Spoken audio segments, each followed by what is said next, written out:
buffer time? What is buffer time? Is what buffer time? I have absolutely no idea what buffer time is, but we're going to find out together.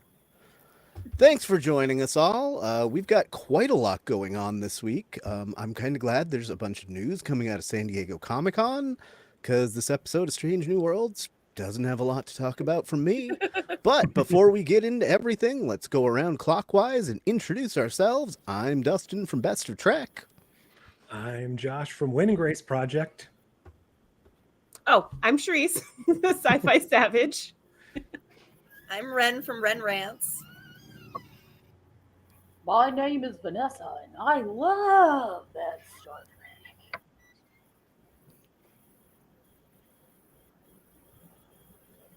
And I'm Scott from Opinions No One Cares About. Okay, so I think like the biggest piece of news we've got to start with is right here. Star Trek, Starfleet Academy 2026. I got to admit, at least for me, I'm more surprised after seeing, or I'm more like intrigued than I was before after seeing the first trailer. I think this has a lot of potential. I'm really excited. I've been excited this whole time. So I was decidedly not excited when I heard it was going to be a thing, because they've bandied about the Academy show for so long. I'm like, I don't want 90210 in space, but they've definitely been putting like production value and getting legitimate actors involved. So they're really trying to turn this into something, more than just a generic thing they're throwing out. I felt neutral. I mean, I was kind of like, okay, new track, cool. Like, bring on new shows. I'm here for it. But then I was so excited about Section 31, like so excited about the show. I thought it was going to be so fascinating. And they were like, psych, it's going to be a movie. And I was like, that's okay. That's okay. Movie's going to be amazing. And then the movie wasn't. And then they were like, but Academy. And so now I feel burned. This is the same thing that happened. This is the same thing with Picard. I felt burned from season 2 of Picard, which is why I refused to watch Strange New Worlds, because I felt like they were going to pull another switcheroo on me. And it took me all these years to like trust them enough to watch it. So I was neutral and then skeptical and then kind of felt like it wasn't going to happen, so it didn't really matter. And then when I saw the trailer, I did feel like Josh said that it was kind of 90210 in space. And I don't know how I don't feel.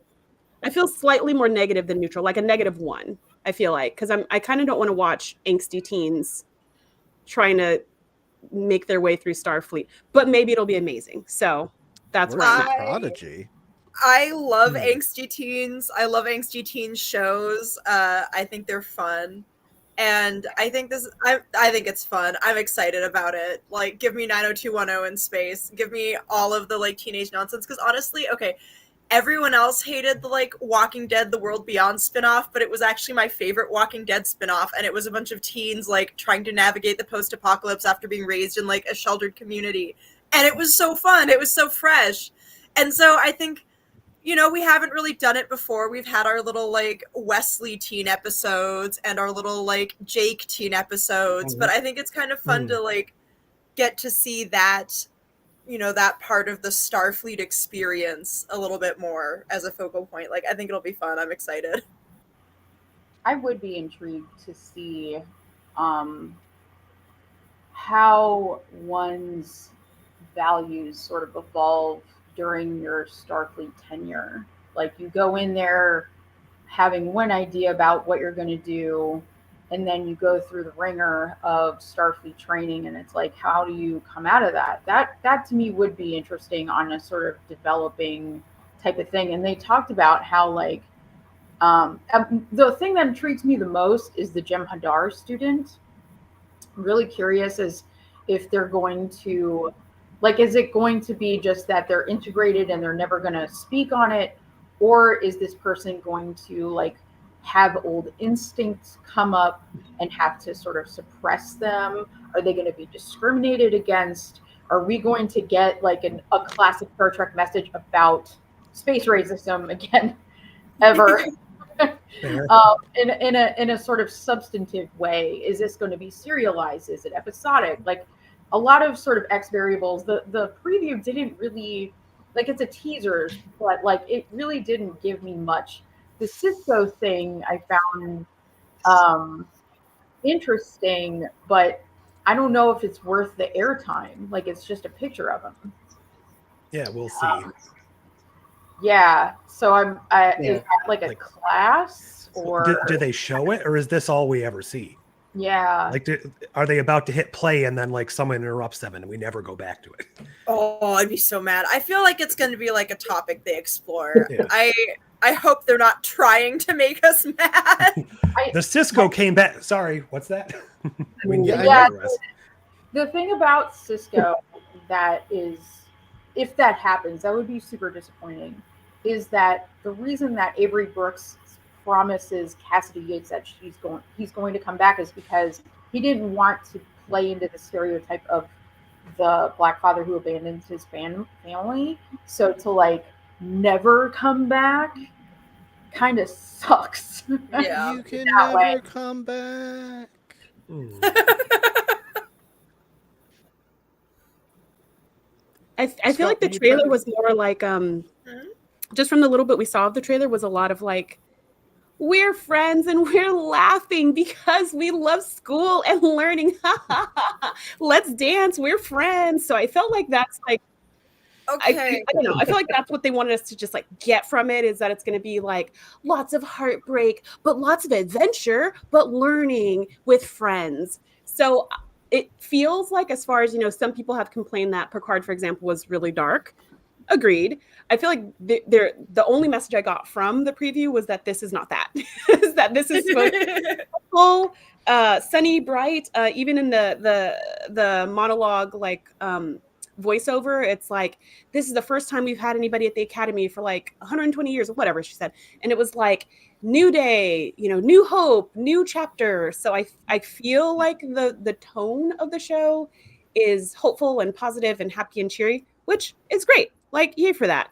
That was pretty much my only takeaway from the trailer, was that the tone was pretty positive and that it seems to be about like angsty teens. Those were the two things I got. So one of those things I'm happy for, and one of those things I'm not happy for. But I guess we'll see when it comes out, you know, and we got to watch a couple episodes to see if like where they're really going with it. One thing about these batch of shows is that it's distinctly not family friendly for the most part, except for Prodigy. And like, because everybody here has told anecdotes about watching TNG with their parents and TOS and all that stuff. And it's like, would you sit and watch Discovery or Lower Decks with children? Maybe the very, very Yes. short tries. I have. Right. Well, Deck, okay, maybe. but like Discovery I'm looks talking so- like little kids, you know. And I think that kind of show is kind of necessary. I may not be like, you know, I think young adult stuff gets way too much attention personally. I think it's oversaturated market, but in terms of Star Trek right now, I think this is like a solid idea. And also, yes, it's a lot of grim dark, and plus, like, if you're gonna fight on behalf of the Federation and Starfleet, if the thing you're like, it never talks about the thing that you're protecting, you know, it's all so bleak. Yeah. I agree. Actually, I was really happy to see that, for example, Wedding Bell Blues last week was a PG rated episode. And I was like, that's nice. I actually do think we need more like PG rated Trek episodes. Like, it's fine to have the scarier grown up episodes that the kids will either have their nightmares about like we did, or, you know, their parents will be judicious and skip those ones. But I feel like with the newer Trek series, like if you do that, you have nothing to watch. Whereas with like older Trek series, you had a lot of episodes that you could like comfortably show like to different age ranges. And like everyone could like enjoy them and get something out of them. And like, yeah, I think if we get more of that in Academy, that'll be nice. That's a nice thing to have. I also think it's good to have like, yeah, kids being excited about school on TV is a thing we should have right now. Like, kids can't read. And part of it's because of this like culture of anti-intellectualism. And I think Star Trek has always kind of like pushed back against that. And so it's, I think good to have that targeted at like a younger age group. Well, just to be clear, I had to watch Decon Chamber Seeds with my parents, so Yeah, still makes we my did stomach watch turn a the little bit. weird like Yeah. evolution episode where Troy gets like mating bitten, and as a child I was like, what is happening?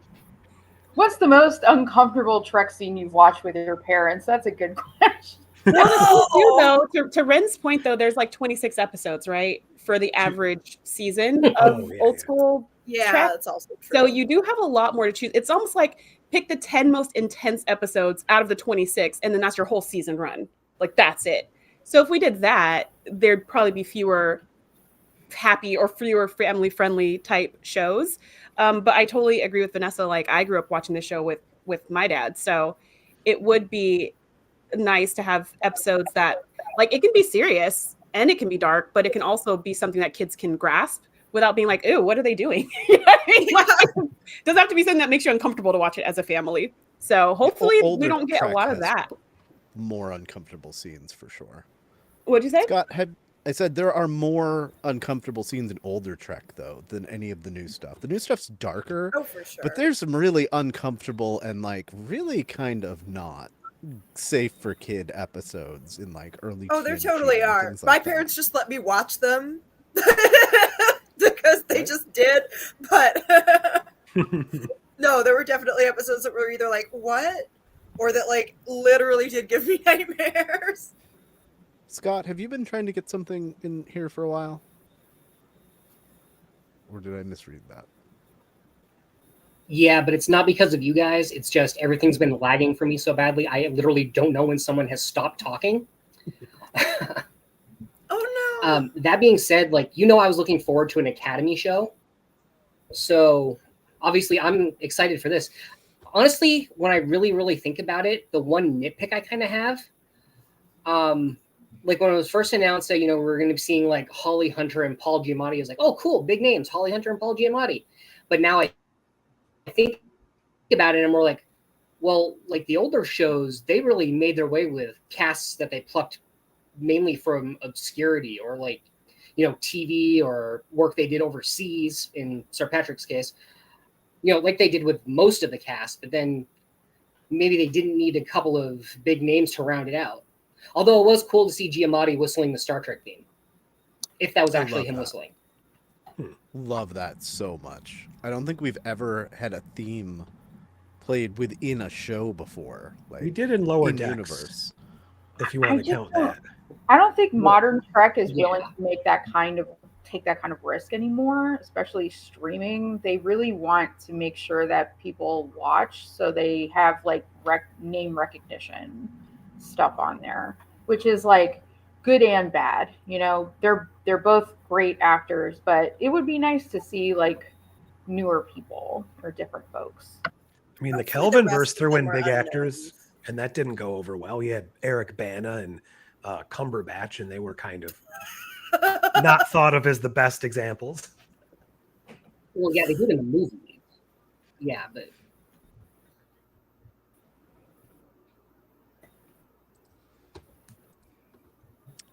So one thing to go back to the Cisco wait, thing real quick.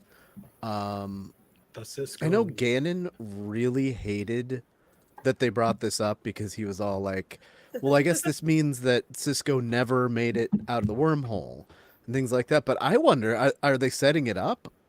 Are we going to get this? I hope that you're hinting at something here. One would hope anyway. I would hope so, but also, do I want a definitive answer, or would I rather have it open-ended still? I don't know. I guess it depends on what the answer is. Yeah, and it totally might just be an Easter egg, like how in Picard season 1, he went to his bank vault or whatever and pulled out the Captain Picard Day banner. It could also just be one of those. Yeah. That character happens to be standing in front of that sign during orientation, and someone walks up and is like, "Hey, so and so," and they're like, "Hey." I mean, it could easily be nothing, right? That's just for fans to be like, "Oh, I know Cisco's name." Could totally be that. Could be. We love an I understood that reference moment. well, apparently they know a lot of names. It's also so All of them, you might say. it's so loaded to do that. Like Picard Day, referencing it as sort of like a fleeting thing is fine, but this was like a big thing that happened and it's never been touched on since. And to sort of just like have a little poster and just keep it pushing would be like really unfortunate. What did you guys think about the wall of names that have so many names throughout Trek? Some of them are writers, some of them are showrunners, some of them are like real people in universe. Who's your favorite find on the wall? Well, I guess it depends on what this actually means. Because if this is like a wall of in memoriam, Admiral King. there's a couple of people on here I do not want to have died, or at least have died at the rank they are at. Like Troy Lieutenant never Nog. makes anything above commander. Come on, Admiral Harry Kim. I was excited about Alright. that. That's probably my favorite. Yep. Finally got a promotion. I just wonder why Uhura is so far at the bottom. Probably because they don't want to group all the Bad. super popular people together. I don't know. Mm. How did Wesley 1, make it 2, on 3, there? 4. Like, I'm so curious what the criteria is. Well, I'm a he'd little have to upset that come there's- back. That there's only Lieutenant But he's, Nog. yeah, I don't know, there's but no you know- junior grade on The there. Lieutenant line Nog and It's like Hugh just to the Culber. right of center. Sorry, you notice the line that's just to the right of center is entirely people we know. Mm-hmm.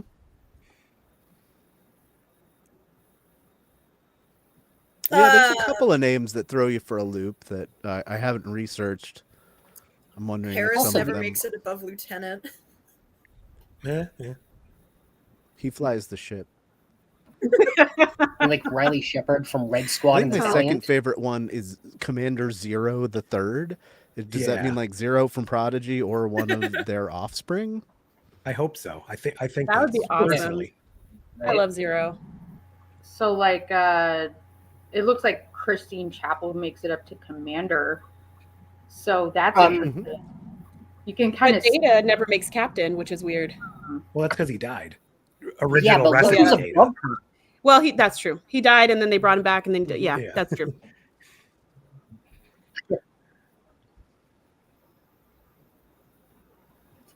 Okay. Oh, and Janice Rand's a commander too. That's cool. Yeah, it's the same rank we saw her in Star Trek 6, which I guess There are a we couple can of use these that that. get me for different reasons. All right, go ahead, Scott.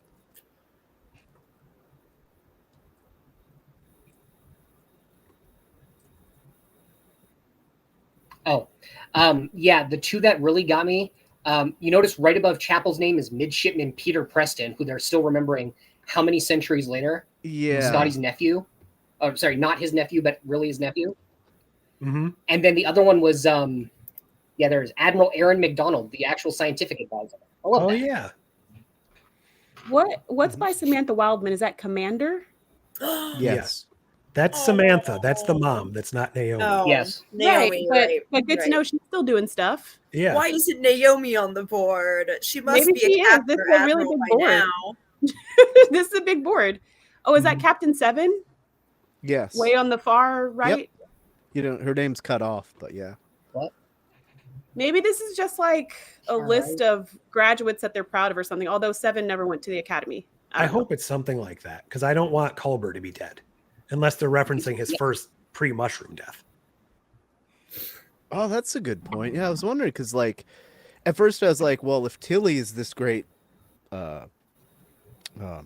teacher at the academy, why isn't she referenced? And okay, with all of the callbacks to other people like Reno and stuff that we're clearly going to get cameos for, we've been told forever that Mary Wiseman was going to be in this. I'm a little upset that she's not in the trailer, and worried that maybe that means she's out. There was two I- people, her and the wrestler, were not in this. frankly I hope Everyone so seems to be because like, she's where's a Tilly? terrible teacher. She's a terrible teacher. The first day she lost a child and she's just like No, she's a good Well, teacher. She's got bad at room to command. improve. Every time you give her a command, something bad happens. But it was But- from that command that she was That she had a recommended. great teaching Sure. moment.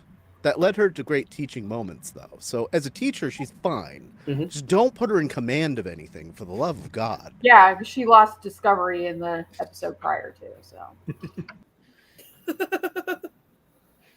But We I'm need a Tilly. big fan of Tilly. So I'm a big fan of Tilly too. I just want her to have more confidence. But I did a whole we did a whole review of season 5 of Discovery on the Trek Mary Kill podcast. And the one thing with Tilly was like that the host Brian kept saying was just like she always talks about how she is not a good teacher and doesn't want to teach and shouldn't be in Starfleet Academy, like all these things. And so he's like, it's not even about whether or not I think she's a good teacher. It's about whether or not she thinks she's a good teacher. And I'm like, that's kind of fair. And it's not till the end where she's like, you know what? I am meant to teach. And kind of like, okay, like you do you, if you're into it, be into it. If you're not into it, go find something else to do. So I just hope she's coming with confidence, knowing that she's smart and helpful and a good mentor. I can't speak on her as a teacher because we don't really see her teach too much, but we do see her mentor a lot. Like we see her mentor Adira and her students and stuff. And I think she's great at that. And that should be her thing. She should just be a trainer, like a mentor, like a friend, a listening ear, and a cheerleader. Well, yeah. I don't know, but I do love Tilly. Yeah, she can rah from the sidelines, but in terms of like actually guiding anybody, I don't know. Like not letting Adira drive the ship when all the cadets were like, just months into the academy. It's like, what the hell are you doing? And then some kid died, and then she's like, I'm going to be a teacher. Hell no, no way. it's a better origin story than Keiko O'Brien. Mean. Well, they haven't had teachers in 120 years, so I guess anything's better than nothing. But yeah, like it would be cool if she like stuck to her actual area of expertise, like she taught botany or something, or like Tilly taught like engineering or something. But it didn't seem like that was what was happening. All right, we have been talking about Academy for more than 20 minutes here. We got 2 other little quick pieces before we actually get into Strange New Worlds. Does anybody care about the Khan audio drama? I don't think I do. I do, only to the point that it's been my running joke for like 3 years that it's never going to come out. So I guess I'm excited. and I'm actually more excited that we get George Takei back. Story. Because if his last thing ever was the very short treks, that would have been criminal. All right, I agree Fair. with that for sure. Audio short treks, that would be hilarious. My former partner, friend, person was a audio engineer for Starship Excelsior, so I know that Trek can work in an audio drama format. So I'm actually pretty interested in this, even though I'm not super intrigued by Khan specifically. I'd listen. I just feel like we know enough about Khan at this point. I love Khan. I think he's a great villain, but it's a thing that's happening. Mm-hmm. I mean, I read the books that fill in this time period, and that's good enough for me. So I don't know what this is going to add to it. Probably a twist, but I don't know. Audio dramas are awesome. So I have no opinion about this. However, audio dramas are awesome. So for people who listen to it, they will probably thoroughly enjoy it just because it's such a different way of experiencing a story. It's like an audiobook plus, right? Because you get the different stories and the different voices and the sound effects and stuff. So I'm not particularly looking forward to it, but I think anyone who is excited about it is probably going to enjoy it. I can't imagine that it won't be amazing. And if it does well, maybe we'll get some more intriguing things down the road. So I don't know what happened to Scott, but so for the last thing, so puppets in Strange New Worlds. Any thoughts here? Bring on the puppets. I'm excited. I think it'll be cute and fun. I think it's one for the kids. I'm excited about it. Back with the puppets. I love what they've done with Pike's hair. It's both accurate and hilarious. Yeah, the outfit is fantastic. They even got the sleeves with like the little polka dot patterning that they Yeah, have. it's so detailed. Very well done. I'm like I said this before we started rolling the camera, but as long as the puppets don't sing, I'm here for it. Oh, they'll probably be a That song is a good point. or half a song. For I wonder me, if they're gonna do like the gas leak episode in Community or something. Like, like I just hope it's not like a well, if it is a Crank Acres type of thing where they're like foul mouthed and really like gross, that would be great. But I'm also intrigued by Bartel being a lizard hybrid after this episode. And will that show up in puppet form? And will it Whoopi? That's what I'm curious Well, about. she'd have to make it through a whole nother season for that to happen. I might not be so offended by all the gore if it was puppetized. So they're just pulling out like red yarn. Yeah, Oh my like that. God. I'd be like, okay. Wow. I'd probably still be grossed out if they threw up green yarn. But if it was like bloody red yarn, I'd probably be like, okay, that's not as scary. This is being done by the Jim Henson Puppet Workshop. This reminds me of one of the old Muppets, Guy Smiley, the like game show host of the Muppets, done originally voiced by Jim Henson. So it's like, I get that this is going to be Pike, or it's going to be Anson Mount voicing it, but every time I see this puppet, I just can't help but hear Jim Henson's voice in my head. This is Guy Smiley. Yeah, that's pretty funny. That'd be another good glow up. I will say the new Treks have done a great job like glowing up the past, so who knows? Who knows what we'll get? Okay, let's get into actual Strange New Worlds here. Everybody in the chat, and we've kind of talked about this. I don't understand why everybody is making such a big deal about Una's hair. So let's just start here. Why don't we? okay, Thoughts on I'm Una's sorry. hair? She looks like Doris from Shrek, like exactly, including the makeup. And like it is kind of a look, but she also looks like a milkmaid. And I don't know. It's fine. I think the reasoning I saw online was that they didn't want to have to animate the hair during the gravity sequence, which is why all of the women on the bridge have like tucked in hairstyles in that episode or hair that would not be moving. But it's such a like distinct and like notable hairstyle change for like no explained reason. Like it's just kind of weird.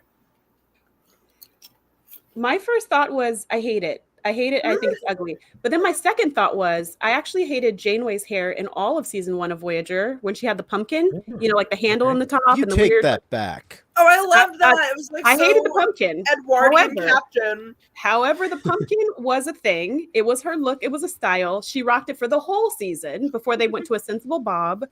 So while I hated this hair, I was also like, it's a vibe. It's space hair. Sometimes you got to have Galactic Cheerleader Troy. Sometimes you got to have Pumpkinhead Janeway. Sometimes you get this. So I'm like, it's future, it's space. Okay. My Omi used to braid my hair like this when I was a little girl. She just keep braiding it until she ran out of hair. Yeah, she would like braid it around in a little crown around my head. I don't know what the like hair science behind it was, but it was very like cute. But I also see it as like a very like childish hairstyle, so it just looks so funny on her to me.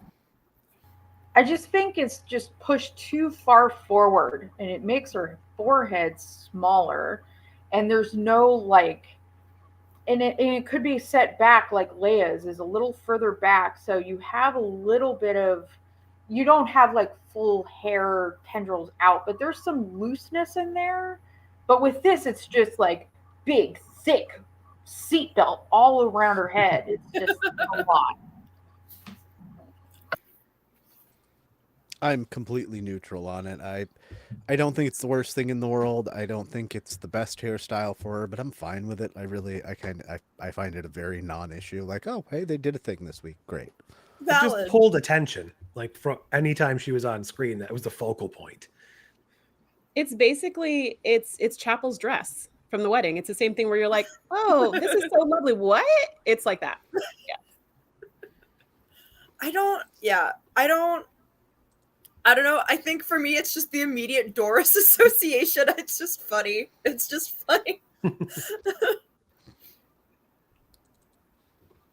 Does the name of the chimera flower give away too much early on in the plot? I suppose, but I feel like we always thought there was going to have to be something done to like combine or absorb the DNA. So I feel like it kind of gave it away, but it was also pretty obvious that something like that was going to have to happen since like just the plain reabsorption didn't work. It's a good point. They could have called it anything. Like it could have just been an Andalusian orchid or something. But yeah, they gave it a on the nose name. I like that this is the exact plot of the 1993 film Once Upon a Forest, where a bunch of young woodland critters have to save their ailing friend by tracking down a special flower. I thought it was more like the the 90s zombies? movie Medicine Man with Sean Connery and that lady from The Sopranos who was the therapist. And they fall in love in the rainforest trying to find a flower to cure cancer. And it was the ants in the flower. Okay, Anyway. if Pike and Mbenga fell in love, that would actually make me like Pike better.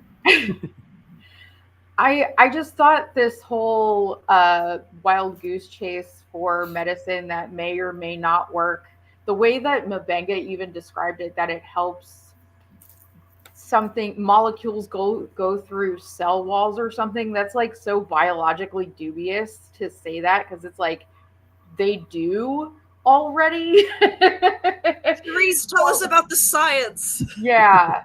Oh gosh, the science in Strange New Worlds is the least sciencey science of like any sci-fi thing I've ever seen, read, or heard.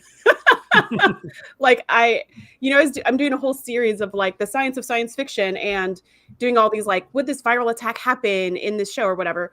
But when I got to Strange New Worlds, it was just like, why bother? I literally just gave up halfway through the episode where the virus was infecting people through light. I was like, okay, everything is wrong. Everything they say is wrong. Everything they think is wrong. Why didn't I just wonder, like, with a name like Chimera Flower, my next question would be, hey, are there any risks involved? Is there any side effects that we may need to be aware of? I don't know. Yeah, but they keep saying like it's her only hope. It's her last chance. We've only got one shot at this, Chris. It's like we've been looking for 2 days. Yeah, exactly. And she only has 48 hours to live. So like, yeah, swallow the flower, whatever. Ooh, they Like, should have put the clock on screen, like counting down to her death. ooh, what if they did it like 24? Beep. That might have made Yeah, it I was more just fun. gonna do a beep, boop. Yeah, every commercial break, you're like, what's gonna happen? The flower that messed up Tuvix. Yeah, Yeah. exactly. That's what this is. This is like that flower that created Tuvix. But I'm sad we didn't get a mic, but it is what Or it like is. Shades of Grey, Maybe, like, that fix. carnivorous vine. but That we different. didn't, yeah. Pulaski would have solved this. That's who we needed. We just wouldn't have liked spending time with her while she did it, but she would have done it. I really like Sorry, the what was the mushroom question? zombies. We're Oh, still the on question was the hair- name of oh, the flower. Something There was about a should it be question? called chimera flower or whatever. Yeah. I like the name. I Yeah, like the word chimera. It's a did it cool give name. away too much too early in the plot? No, because I think the plot was about zombies. So Well, it was for half of it. Then it was Mbenga. Was it about zombies though? Because they just seemed to be like, when they saw the zombies, they're like, huh, there they are. They What about wasted the zombies. I loved the idea of them, but I feel kind of cheated because the idea of like these moss zombies was really freaking cool. And I wish that the whole episode had been about the moss zombies and figuring out like what their deal was. I think Strange New World, like they suffer from only having the 10 episodes. So they have all these ideas that should just be their own episodes. So then they just like stick them all into one episode because they don't get the 20, 24 or 26 episodes. They get 10. So they Mhm. stick But, like 3 ideas per episode. And then that's what happens. but like who was in the writer's room and said, hey guys, I know zombies. And everyone else was like, Zombies. yes, that's what we're missing. We're missing zombies. Like, I don't know. This just seems so bizarre to me. I don't know why we had zombies, what was going on with this. And they didn't even, like, similar to the chimera flower, they weren't like, oh, this is some other thing. They were like, it's zombies. They were like, look, that guy's a zombie. Meg But said they're it was moss screens a on. thing. I know what happened. They were writing the Mbenga revenge plot while watching The Last of Us. And then they're like, oh, you know what? Okay, mushroom zombies has been taken, but moss zombies. I just feel like there's a lot of things that are weak about this plot, and that to me was like, flair number one. Let's make it mega obvious what exactly is going to happen when they get this flower, and with this ridiculous ticking clock sickness that goes away and comes back like the herp. So I want to go on a tangent just for a second. You guys calling them moss zombies. So there's this movie that stars Colm Meaney called The Lobsterman, and it's set here in Maine, and Colm Meaney does the worst Maine accent ever. Oh. And it's about this magical moss that he pulls up in his traps, and it like grants wishes. It's one of the worst movies I've ever seen in my life. But just the way he says the mass, it's like saying mass in the worst accent I've ever heard. It's one of those movies that if you get a chance to watch, it's worth watching once because of how bad it is at every level. Anyway. So one of the many things, so like the science was dumb, right? But also just watching it, I just had so many thoughts about zombies afterwards. I was just like, here's the problem with zombies. Here's the problem with this particular zombie. There was a chemical in the air that floated around and infected people and turned them into zombies. But if you didn't get turned into a zombie, or if you didn't get turned into a zombie fast enough, then you were eaten. You were food for the zombies. Okay, fine. So at a certain point, we run out of food for the zombies because everyone is now either zombified or eaten, unless someone happens to land on this planet for some strange reason. And by landing on the planet and also making noise, that wakes up all the zombies, because when they run out of food, they don't die because they're the undead. Instead, they just take a nap. But if more food comes along, they all wake up and then they bum rush the food and then they eat the food, but then they go back to sleep because then they run out of food. Why do we have zombies? Can we do something else? I don't know. Something about this I just was like, I don't understand what's going on. But like I told Dustin, I was like, after thinking about it, I was just like, you know what? It's fine. It's space. It's silly. It's fine. Like, it's a means to an end for the plot. It's fine. It adds some tension, whatever. It's not my favorite use of zombies or the worst use of zombies I've ever seen. It doesn't hit the way, say, Enterprise when they're on the ship of Vulcan zombies. Now that was legit scary and a good zombie episode. Mm-hmm. This just was. Yeah. I mean, there were scary parts, but I'm just like, we couldn't have a carnivorous alien or some other thing that became chimeric, because what were the scientists merged with to turn them into zombies? Like, that's what a chimera is. Whatever. I'm overthinking it. Okay, but moss are not zombies. Like a chimera is like a mix of two things, But they said it was a zombie. It was a moss that eats everything. They got to get the bad Colm Meaney Maine accent when they imbibe the flower. That's what happens. Maybe they beamed down the moopsie. They were chimeraed with a moopsie. Oh my god. Yeah. I don't know. It's fine. It just was. Yeah, I feel like Ren. I feel like it was 3 different, or it was definitely 2 episodes squished into one. Or you become beef jerky like the first guy that they found on the ground. He was just look, the lobster tail. Or the foot. Oh, I see. It's like a pun because tail. I thought it was the Lobsterman. Okay, maybe that's one of those that has like 5 different titles. And the like green stuff in the treasure chest, that's the mass. And the mass. I love going to church for mass.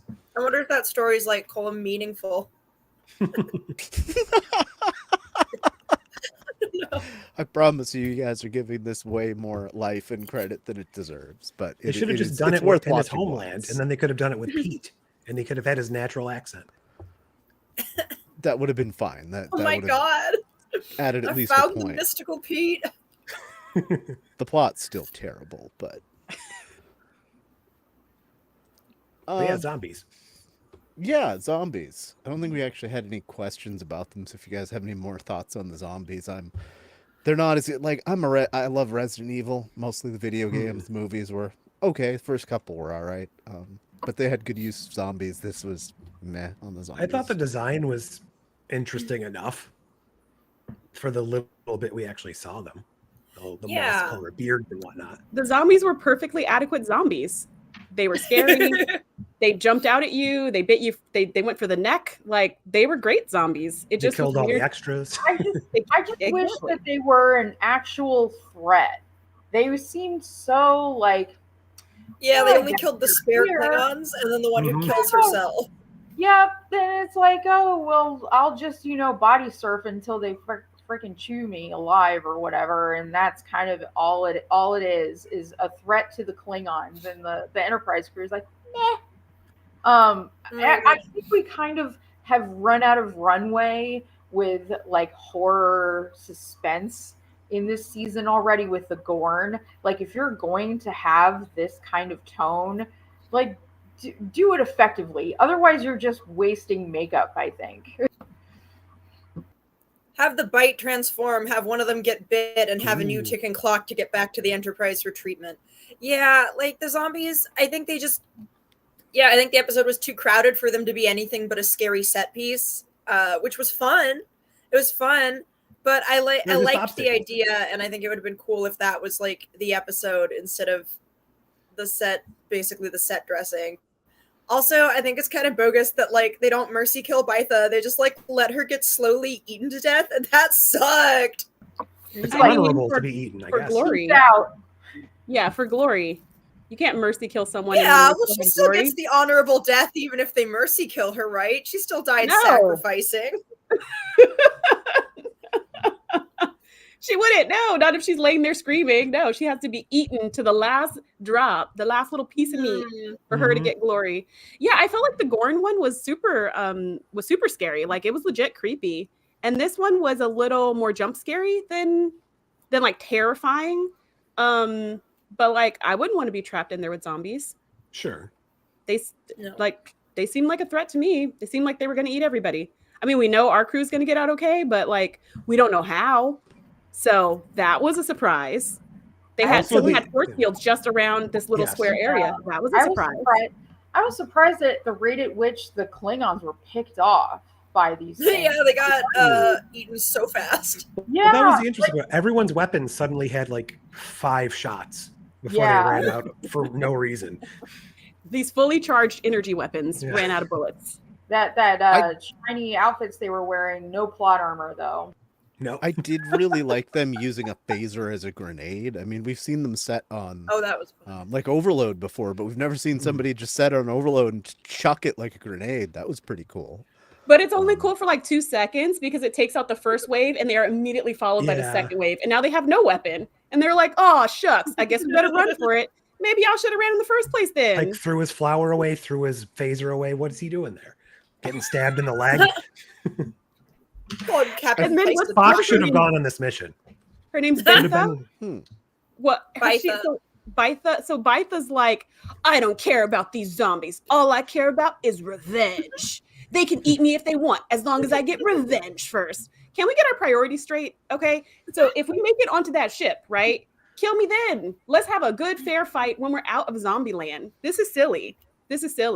That seems like the most Klingon thing to do. And what I was about to say is I feel like this is the most classic Klingons that we've had in New Trek at all, and just in Trek in general in a while. I really liked these Klingons. I liked her as a character. I liked her motivations for more than just regular revenge. She was Klingon revenge. But Yeah. I liked the, I'm like, not mad you be killed my like- dad. I'm mad you killed him first. yeah, That was the a ship great little looked, twist. I love rather that. than being like a little bird of prey, it was like a little wasp that sat down. supposedly that was in an Legs. episode of Discovery. It was a reuse of like a random don't season remember 1 it, but I Discovery believe you. ship. I loved the bit where they blasted the shuttle. I don't know why, but it makes me laugh literally every time I watch it. Once again, overly optimistic Pike. I don't think they know we're here. What I was curious about, because there's a line towards the end where Una says to Ortegas that they were This is about going to on the record. escape. They were about that Mabenga and Pike were about to escape, and so Ortegas put them at risk for no reason. If they destroyed the shuttle, how does that make any sense? Oh, they were headed gonna for the escape Klingon the ship. shuttle. They were in Oh, the honestly- shuttle. Yeah.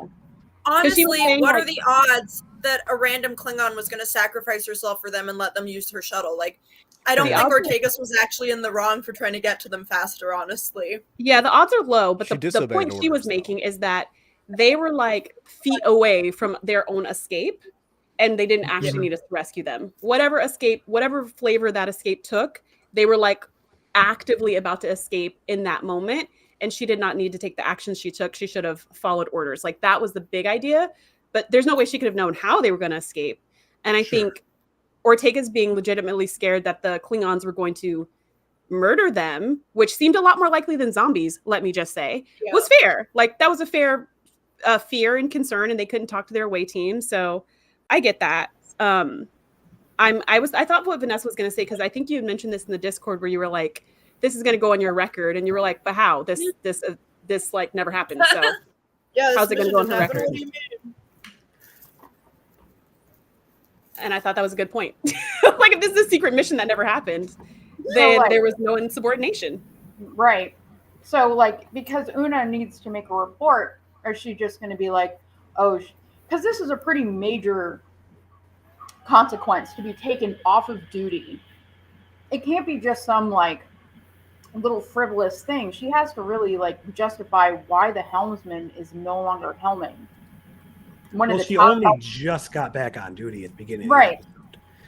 But she passed her psyche valve, Mhm. as they mentioned in the thing, and it's like, so to do that after going off of commission or whatever, to like immediately get pulled off after disobeying an order, you need to like say like why the top helmsman in the fleet is no longer helming. Well, who's giving the psyche value? Dr. Death over there? Yeah, because whoever's giving it needs to like get retrained, because she's clearly not okay to everyone who lays eyes on her.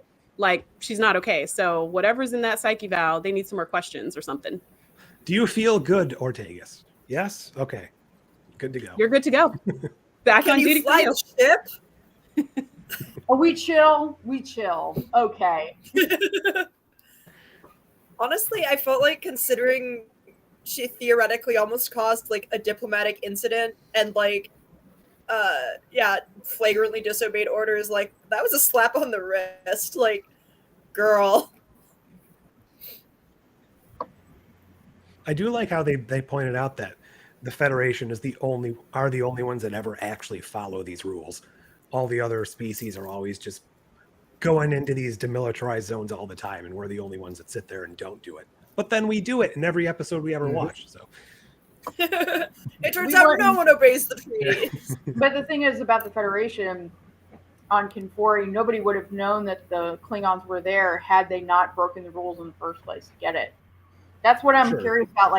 Like you know, Bartel, I'm sure she's a great lay, but is it worth putting the entire piece between themselves and the Klingons at risk for this chick? Like, honestly, and I know it's really misogynistic, but like, it's like they really wanted to sell Pike's emotion in this episode so much. Like, I love you so much. You had to tell me. You never told my me. God. It's like it was so over the top, and it's like I just don't buy it. I'm sorry. Pike is Pike's a like, listen, bad I boyfriend only in have this 5 episode. good years left. We need to hurry this up. He is a I'm bad gonna- boyfriend in this episode. He makes the whole thing like completely about him. He's like super judgmental and like weirdly like, I don't know, for a Starfleet captain, he's weirdly prejudicial about like the existence of alien DNA. And like it was What an weird. It was just handsome weird thing to and do. terrible. But there And I has was to be glad when another like way. Raquel called him out on it and was like, "Oh, I'm sorry, my dying is like upsetting you." Like, Yeah, she said, get it I'm sorry that my impending death hurts your feelings. I was like, yeah, burn. like, oh, did I inconvenience you? My bad. Just busy dying over here. Like, grow up, Pike. Damn, grow up. You should have Meanwhile, never Pike's been on just that trying to mission. figure out where he's going to put his hair products if him and Patel move in together. You should have never been on the mission. Like, like they aren't supposed to be on this mission to begin with. And imagine, like, if Starfleet found out their captain was compromised. Like, what? I mean, this is I the would TOS love to see era. Pike get court-martialed. Actually, Sure. Every third Kirk- episode in TOS was a bad captain that was doing something wrong. So Yeah, and just in general, like Kirk went on every away mission, so it's just it's that time. True. But they're It's not supposed to whatever. be on this mission.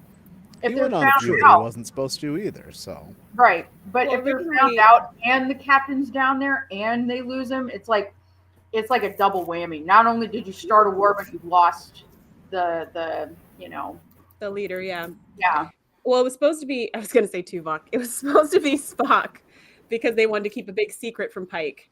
But Pike figured it out because he's too clever for them. But he would have figured it out when she came back as like part Gorn. So the secret wasn't really going to be like a long-term situation. I don't know. as we come up to the end of our hour, there's one question I definitely want to get out. What do you think of M'Banga's respect for Klingon tradition, given his status as the Butcher of Jagal? I actually liked it because I feel like he's a warrior. Like he's a soldier. He is a fighter. And I feel like he would be the one to respect others' cultures, especially when it comes to like fighting and war and all of that. So even though he's not besties with the Klingons, I would think like he's kind of like the O'Brien of the show, you know what I mean? Who's just like this wounded warrior. And so I feel like he would know all the customs of like warriors and he would respect and honor them. So that's really back to me. Yeah. I feel like there's two ways you can really go about it. You have the guy who respects the enemy he's faced because, you know, he knows what they're capable of and he understands them. And then you have the sheer hatred and racism on the other end of these lower beings that aren't even up to your level. So I like that he goes with the more, he's gotten to understand and respect them, even though he doesn't necessarily agree with anything they do. Or he's not even on their side for the most part. He did kind of stab and kill that one guy though. Yeah. That one Klingon. That was and everybody kind of covered it up and never spoke about it. So But that wasn't an honorable Klingon in his mind. That was As a war criminal for a hiding his doctor, past. that's He crazy. totally killed him. true. For But a it's like doctor, that's crazy. But, like- But like we've said, he's barely a doctor in this show. Yeah. He's mostly a True. secret agent, undercover He's a field medic. psyop guy. Yeah.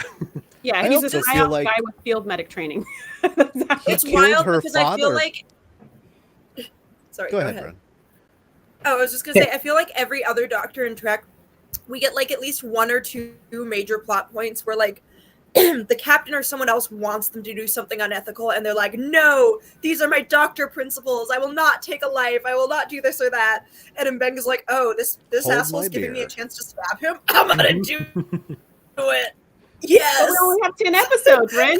We only have 10 episodes. Maybe if we Right. have 26, he would have some I- ethical dilemmas. I just wanted to Yeah, say that I feel like instead- he killed her dad for just as much for being the Butcher of Jagal when he's the Butcher of Jagal. Like that dude's stealing his thunder secretly. Sure.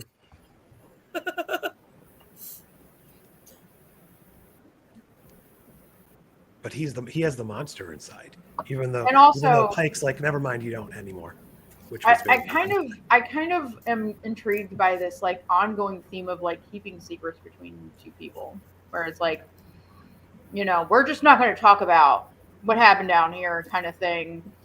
But like, and it's interesting that that sort of like mirrors the whole like Bartel deception thing and him getting so upset. It's like you've been keeping things in your pocket throughout this entire show, and it's literally like, the whole first season was just yeah.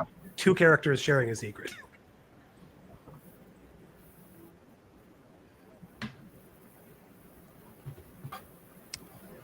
So our other last questions were: is Una the real captain? I mean, she's way more capable than Pike, like objectively. She solves most of the problems. She handles most of the crew discipline. She like takes charge in a lot of situations. Or while Pike is like staring, she's the one being like, "Hello, orders. Like, what are we doing?" Like, Mhm. Pike has really been preoccupied with Bartel to the point where it's like, not just this episode either.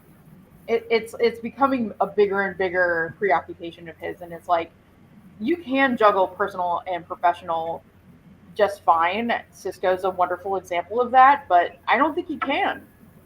I don't think he can. As long as Bartel's there, he's boy toy.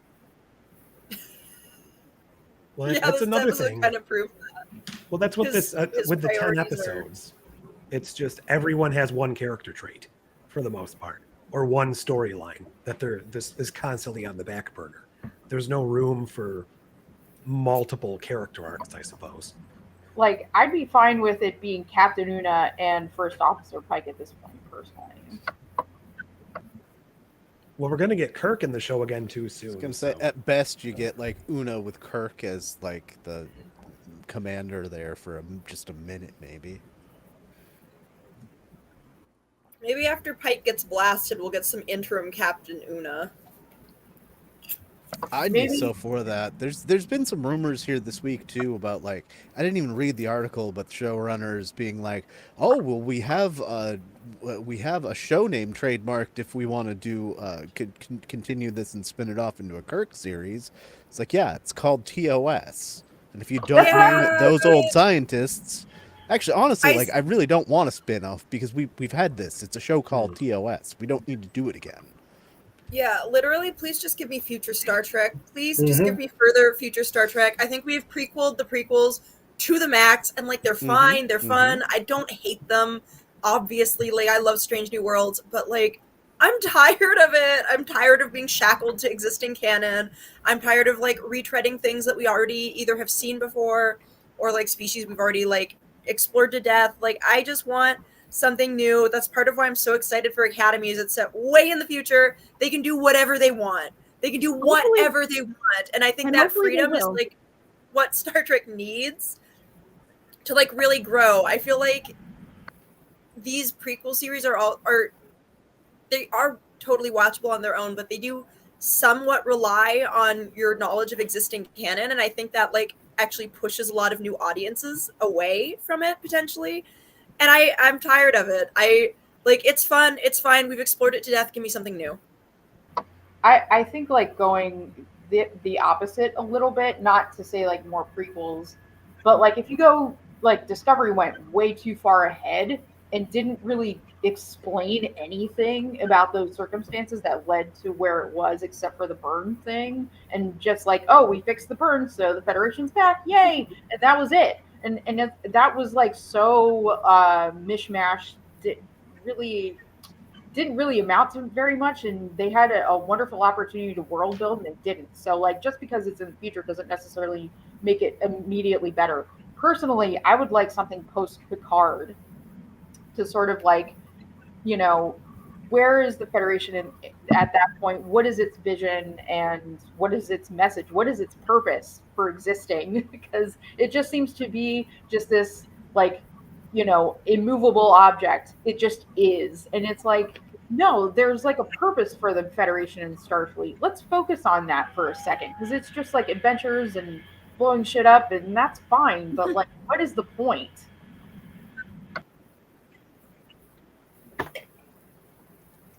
All right, so I have one last question with 1 minute to go.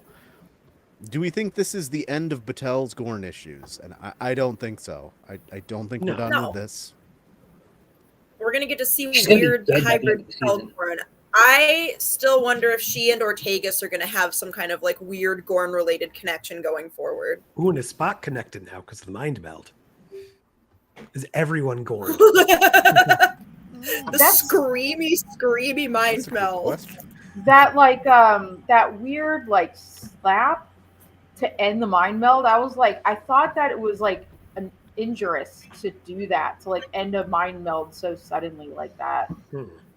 Well, yeah, we talked about this before. I don't remember which one, but we talked about how I think it was Dustin who was like, or no, it was Josh who was like, mind melds are dangerous. They're dangerous. They're dangerous. But like when we see them, they're never dangerous. Yeah. You can literally do anything and they're never dangerous.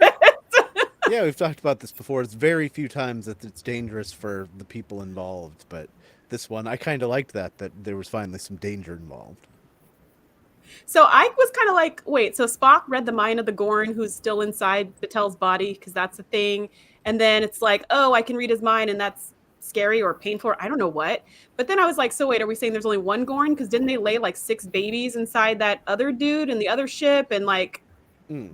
What are we doing here? There were multiple on? to begin with. I So think they are said there were Pike, 5 or Like 6 freaking embryos. God. are we gonna have like a House Hunters episode where Pike and Bartell look for somewhere to nest their Gorn babies together, like a nice, you know, They can dig a hole next to the salamanders. Ah, right? you beat me to it. I was gonna say that. They Well, can we live see in the there- mountainy yeah. area of that planet. We're both starship captains. We have no income. Our budget is 0. I'm pretty much 98% certain that at the end of the season, they're going to send her into the future because there's going to be a cure in the future. Then there's going to be a scene where the doctor from Voyager is curing her, and then she goes on to teach an academy. Oh, her And born the children. doctor's not going to cure I'm here her. for that.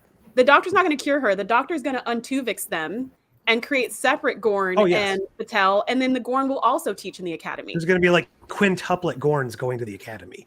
that are Except all it will be the half-pint. Gorns from TOS Arena with the suits, and this is gonna, and then they'll send them back, and it will explain the Gorn in the terrible suits. Mhm. Okay, I love it. we've been I here need an it. hour, so that means it's time for out of tens.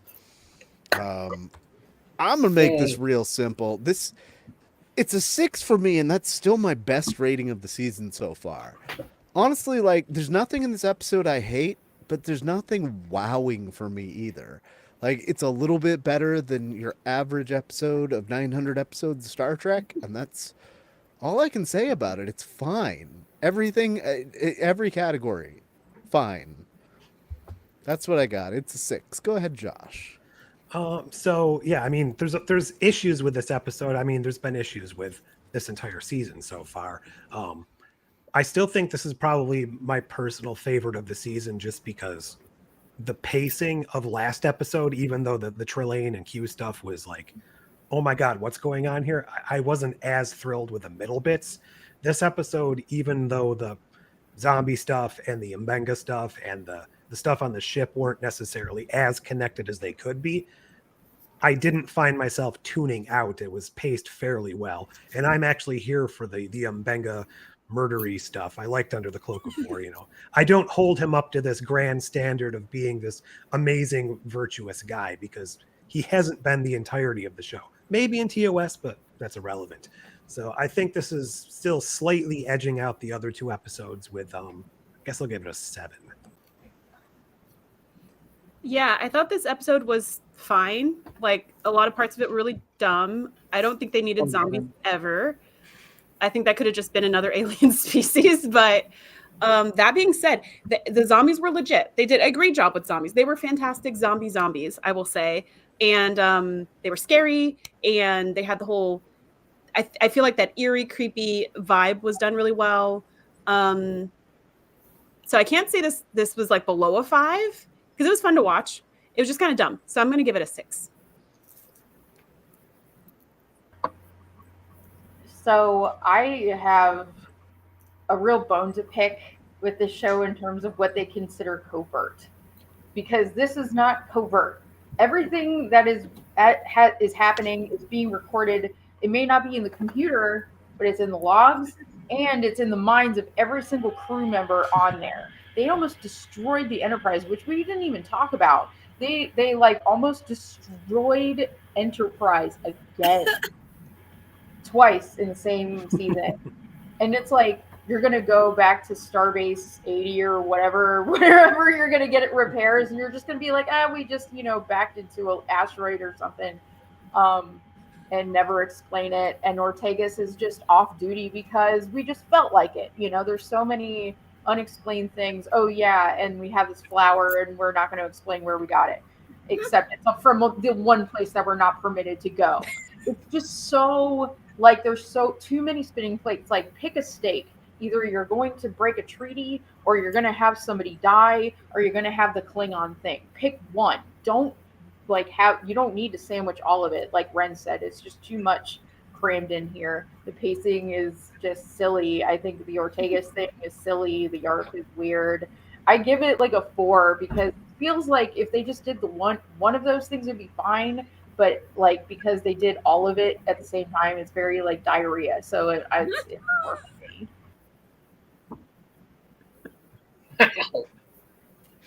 me. apparently like this one a little bit more than you guys. I'm just going to crib from what I put in the chat because I really thought I was going to be able to come back here. That it? That's it. Oh, yeah. I thought this was a solid zombie story, even though technically they're not zombies, because it's not like when they were attacking anybody and eating them, they became a zombie. They just died. But I did like Mbenga in this one, and the fact that that Klingon woman's motivation wasn't so much "you killed my father, prepare to die," as "you killed my father, I wanted to do that." And then when he decides not to fight in the end, even though clearly he could have killed her, that was great too. The Duras sisters, and then I realized, oh yeah, we had a lack of boob windows, didn't we? That was the first And thing I I like noticed. that Ortega's had Me more too. sex than fly the ship, even though, right? And I liked that Ortega's had more to do than fly the ship, even though most of it was still flying the ship and being insubordinate. So all in all, that is worth an 8 to Wow. me.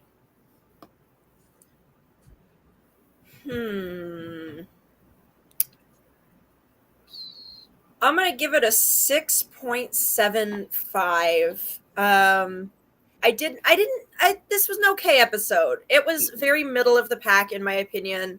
Nothing super objectionable about it in terms of like, it does what it does okay. The little like Ortega's plot is kind of fun. The fancy flying is entertaining. I do like the bit where she warps away in front of the disruptor blast. That was pretty cool. The zombies are fun, but as I said, they're underutilized and kind of underdeveloped and feel more like set dressing than their own thing. And I think this could have been like really cool and creepy and atmospheric if they were explored more, or if they were like, I don't know, zombies with more like plant characteristics or something. Like there's a lot of stuff they could have done to make them more interesting and make them the focal point. And I think Mbenga's like Klingon revenge plot should have maybe been its own episode. But Baitha was cool. I did like the little bound fight between them. I always like little additions to Klingon lore. Like it's fun. It's serviceable. It's pretty good. 6.75. Yeah, I mean, most of us said that this is like the best one of the season so far, even though it's still kind of middle of the road. But our average came in slightly under both of the first two. Now, I am betting next week is going to be much, much higher, or at least the bar is set very high. Yeah. Between like almost a year ago, Jonathan Frakes teasing that, oh, well, the next episode that I direct in Strange New World is the best thing I've ever directed. And he's directed some of the best episodes in Star Trek. So high bar, and then they're all like, yeah, we're going to stream these for free after everybody gets it on Paramount Plus next week. So, yeah, there's a lot to live up to here, and I am looking forward to it an awful lot. They showed it at Comic-Con, so watch out for spoilers. Doesn't already been Jonathan shown to Frakes some say that about people. everything he directs? Oh, Doesn't he always say that's the best thing I've He like said he just got Discovery it at work. Season 5 was the best thing he ever did. So. probably not about Subrosa. Maybe he's just really proud of his work, regardless of how the fans receive it.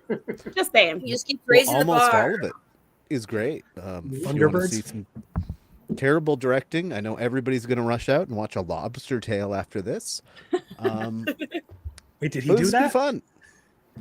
I assume so. I don't know where it's streaming. I just know it's one of the worst things I've ever seen, but totally worth a watch. Hopefully it's on Shudder. But 4 more days till some more Strange New Worlds, and we'll be back with you next Monday, 9 o'clock Eastern. I would like to thank all of my friends here who have shown up to co-host this thing, and to all of you for tuning in. So, until we see you again,